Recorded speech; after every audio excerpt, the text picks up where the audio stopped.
திருமிகு ஹசீனா, இப்போ திமுகவுக்கு பாடம் புகட்டும் வகையில மக்கள் வாக்கு செலுத்துவாங்க அப்படின்ற குற்றச்சாட்டை வைக்கிறாரு திரு தங்கவரதராஜன். உங்களோட பதில், உங்க கூட்டணிக்கான அந்த வியூகம் என்பது என்னவாக இருக்கும்னு சொல்றீங்க? ஒரு சீட்டு கூட ஜெயிக்க முடியல. இவங்க பாராளுமன்ற தேர்தல் அப்போ கூட பாஜக நிறைய விஷயங்கள் சொன்னாங்க. காங்கிரஸ் முக்த் தமிழ்நாடு அப்படின்லாம் கூட பேசினாங்க. அந்த மாதிரியான ஒரு சூழ்நிலை தமிழகத்தில் எப்பவுமே வராது. இவங்க கனவு கண்டு கொண்டே இருக்க வேண்டியது தான். அப்படிப்பட்ட ஒரு சூழலை வரும் அப்படின்ட்டு இவங்க தீர்க்கமாக நம்பினாங்க அப்படின்னா இவங்க கேண்டிடேட் போல் பண்ணியிருக்க வேண்டியது தானே. ஏன் கேண்டிடேட்டே அங்கே போட்டிருக்க வேண்டியது தானே. காஷ்மீரில் கூட சொல்கிறாங்க ஆர்டிகல் 370 நாங்கள் கொண்டு வந்துட்டோம், அதனால் எங்களுக்கு மேஜர் சக்ஸஸ். அப்படி நீங்க கேண்டிடேட் அவங்க போடலாமான்னு அவங்க கூட்டணியில் யாருக்கு அந்த தொகுதி பலமாக இருக்கோ அந்த அடிப்படையில் தானே கேண்டிடேட் அனௌன்ஸ் பண்ணுவாங்க. அப்படி கிடையாதுங்க. இப்போ ஒரு அதிமுக வந்து டோட்டலாகவே வந்து பாஜக தான். அதிமுக வந்து எலெக்ஷனை வந்து பாய்காட் பண்ணுது. அதே அதிமுக இவங்களுக்கு சப்போர்ட் பண்ணுறதுக்கு தான் எலெக்ஷனை பாய்காட் பண்ணுறது அப்படிங்கிறது வந்து எல்லாருக்கும் தெளிவாக தெரியுது. இதே அஇஅதிமுக இப்போ இவ்வளோ குற்றச்சாட்டு சொல்கிறாங்களே, எலெக்ஷன் கமிஷன் ஸ்டேபிளாக இருக்காது, இவங்க ஆளுங்கட்சி, அதனால் பண பலம் இருக்கும், அந்த பலம் இருக்கும், இந்த பலம் இருக்கும் அப்படிலாம் சொல்கிறாங்கல்ல. இதே உள்ளாட்சி தேர்தல் இன்னும் 6 மாதத்தில் வரப்போதே உள்ளாட்சி தேர்தல் அவங்க புறக்கணிப்பாங்களா? அப்படின்னா கிடையாது. அதாவது பாஜகவை பொறுத்த வரைக்கும் ஒரு நரேட்டிவ் வந்து அவங்க செட் பண்ணிக்கிறாங்க. அவங்களோட அலையன்ஸ் பீப்புளோட அவங்க செட்டப் அ நரேட்டிவ். ஒரு டாபிக் நான் சொல்லிட்டு இருந்தேன், காஷ்மீரில் ஆர்டிகல் 370 பற்றி இவங்க பேசுனாங்க. எங்களுக்கு major success, major hit, major அப்படிலாம் பேசுனாங்க. அங்கே இவங்க லோக்சபா எலெக்ஷனில் ஒரு கேண்டிடேட் கூட அவங்க லோக்கலில் ஃபீல்டு பண்ணல அப்படிங்கிறது உண்மை. அதுக்கப்புறம் அயோத்தியா பற்றி நிறைய பேசினாங்க. மேனிஃபெஸ்டோவில் நாங்கள் வந்து அயோத்தியா நாடாளுமன்றம் சார்ந்த பிரச்சனைகள் அதெல்லாம் ஒரு பக்கம் இருக்கு. இல்ல what is the narrative? It's a national பார்ட்டிங்க. ஆமா, பிஜேபி ஒரு நேஷனல் பார்ட்டி. அவங்க ஸ்டேட்ல வந்துட்டு அவங்க என்னவோ ஒரு ஸ்டேட் கன்சென்சஸ் அவங்களுக்கு இருக்கு அப்படிங்கிற மாதிரி பேசுறாங்க. DMK is a ruling party. இது வந்து திராவிடியன் மண். ஸோ திராவிட கட்சிகள் எதிர் திமுக, அஇஅதிமுக அப்படிங்கிறதுல வந்து நம்மளோட மக்கள் பழக்கப்பட்டு விட்டாங்க. இவங்க என்னவோ பாஜக அங்கே என்னவோ ஸ்ட்ராங்காக இருக்கிற மாதிரி, அங்கே வேற கட்சிகளுக்கு பிரசன்ஸே இல்லாத மாதிரி, கண்டிப்பாக ஆளுங்கட்சிக்கு வந்து மக்கள் வந்து பாடம் புகட்டுவார்கள் அப்படின்லாம் இவங்க ஒரு நரேட்டிவ் செட் பண்ணாங்க. அப்படின்னா இவங்களே ஏங்க போல் பண்ணியிருக்க கூடாது? இவங்க ஏன் வந்து அது கூட்டணி கட்சிக்கு வந்து விட்டு கொடுக்குறாங்க? இவங்களே நின்று இருக்க வேண்டியதானே, கண்டெஸ்ட் பண்ணியிருக்க வேண்டியதானே. பாஜக சொல்றதுல பாஜக விட்டு கொடுக்கல, பாமக போட்டிடுவேன் அப்படின்ற பாமகன்றது ஒரு பர்டிகுலர் கம்யூனிட்டியில வந்து பாமகன்றது ஸ்ட்ராங்கா இருக்கு இல்லையா? ஒரு பர்டிகுலர் கம்யூனிட்டியில் ஒரு ஸ்ட்ரெச்சில் வந்து அவங்க ஸ்ட்ராங்காக இருக்குது அப்படின்ட்டு நம்ம நம்பலாம். இல்லை நாங்கள் ஸ்ட்ராங்காக இருக்கிறோம் அப்படின்ட்டு அவங்க ஒரு ப்ரொக்ளமேஷனும் பண்ணலாம். இப்போ பிஜேபி வந்து இந்தியா அளவில் ஒரு பி டீம் அப்படின்னா எப்படி மதவாதத்தை உண்டு பண்ணி வந்து அவங்க ஒரு அரசியல் பண்ணிட்டு இருக்காங்களோ அதை மாதிரி பாமக வந்து ஒரு சின்ன பி டீம். தமிழ்நாடை பொறுத்த வரைக்கும் அவங்க ஜாதி அரசியலை முன்னிறுத்தி வந்து அவங்க பண்ணிட்டு இருக்காங்க. இவங்களுக்கும் அவங்களுக்கும் ஐடியாலஜியில் வந்து ஒரு பெரிய மேஜர் டிஃப்ரென்ஸே கிடையாது. ஸோ இவங்க கண்டெஸ்ட் பண்ண என்ன, அவங்க கண்டெஸ்ட் பண்ண என்ன? இப்போ பாமக கண்டெஸ்ட் பண்ணுது அப்படின்னா பாஜகவோட ஐடியாலஜிக்கும் பாமகவோட ஐடியாலஜிக்கும் ஒரு பெரிய டிஃப்ரென்ஸ் கிடையாது. இல்லை டிஃப்ரென்ஸ் இல்லைன்னு சொல்றீங்க, ஆனால் இவ்வளோ டிஃப்ரென்ஸோட கூட்டணி வச்சிருக்காங்களே அப்படின்னு திமுக கூட்டணியை சேர்ந்த நிறைய பேர் விமர்சிச்சாங்களே. சமூக நீதி பேசுறீங்க, சாதிவாரி கணக்கெடுப்பு வேணும்னு கேக்குறீங்க, ஆனா நீங்க பாஜக கூட கூட்டணி வச்சிருக்கீங்களேன்னு நிறைய விமர்சனத்தை முன் வச்சிருக்காங்க. அதுதாங்க, ஒருத்தருக்காக ஒரு குடும்பத்திற்காகவே மட்டும் இயங்கக்கூடிய ஒரு கட்சி அது. பாமகவை பொறுத்த வரைக்கும் ஒரு வைட் அஜெண்டா, ஒரு வேஸ்ட் அஜெண்டா இருக்கா?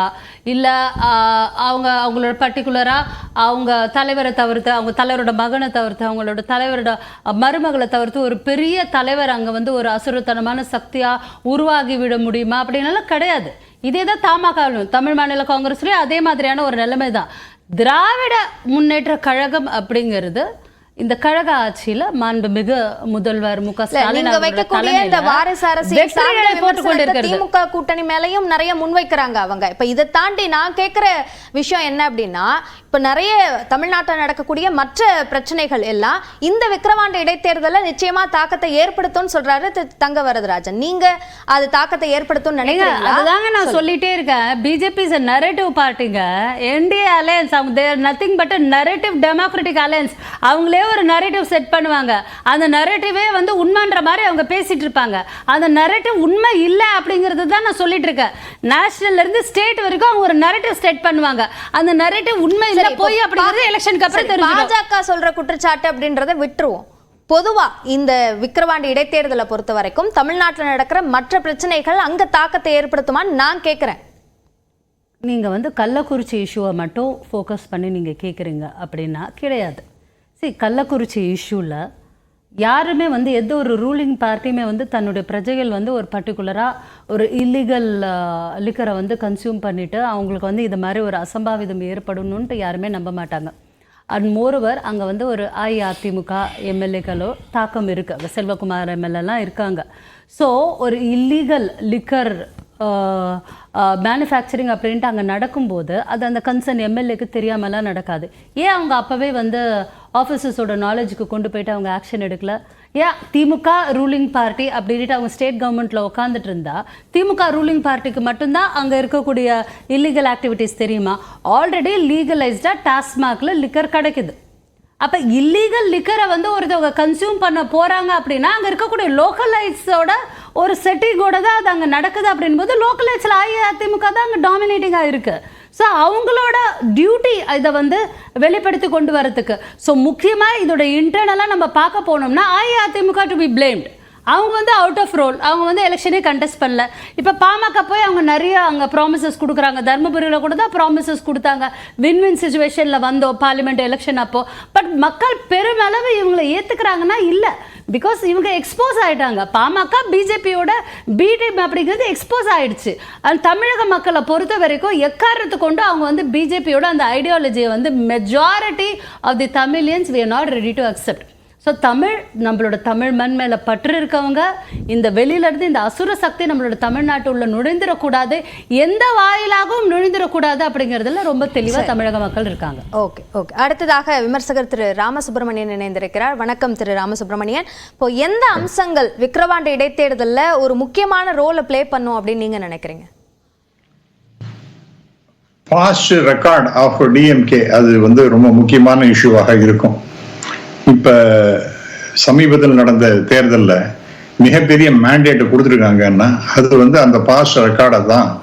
எஸ்பெஷலி அந்த 1000 ரூபாய் ஒரு பெண்மணிக்கும் கொடுக்கறது மாசங்கிறது, அதே போல பெண் குழந்தைகளுக்கு மேல படிக்கிறதுக்காக 1000 ரூபாய் கொடுக்கறது, இலவச பஸ் பாஸ், அப்புறம் இப்ப சமீபத்தில் அரசாங்க பள்ளிக்கூடத்தில் படித்து விட்டு மேல படிக்கிறதுக்காக வரக்கூடிய மாணவர்களுக்கும் கூட 1000 ரூபாய் கொடுக்கிறது.